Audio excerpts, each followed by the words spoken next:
雷神號1號巴士台9點新聞，我係你哋嘅主持 Wing 狗，咁就唔好意思先吓。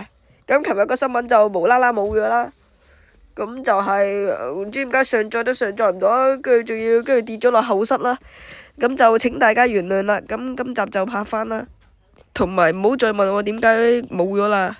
即刻開始第一則新聞。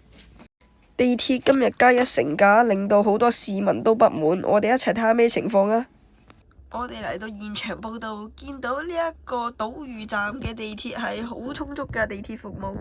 咁有2架車都喺度啦，咁佢哋準備開出啦。咁地鐵就加價加咗2成。咁我哋而家就睇下啲市民有咩反應啦。哇，好唔合理咯！呢個地鐵加咁多錢，巴士又加，的士又加，地鐵又加，唔爭再加埋個小巴啦！喂，你做咩抄我啊？你係抄我個外觀冇俾版權費喎！Oops！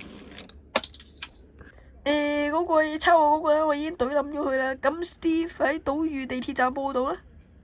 哦，好啦，咁而家開始第2則新聞。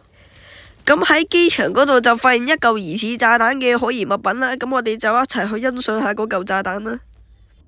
哇，黐孖筋嘅咁大嚿炸彈，雖然我唔知佢係咪炸彈啦，但係應該唔會爆炸啩。咁就交俾我哋嘅專人 Steve 去睇下呢個係咪炸彈啦。好彩我係拆彈專家啫。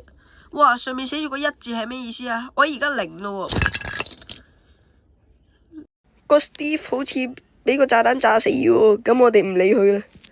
今日嘅新聞報道完畢，請大家之後繼續再支持同埋睇我哋呢一個雷神號1號巴士台，再見。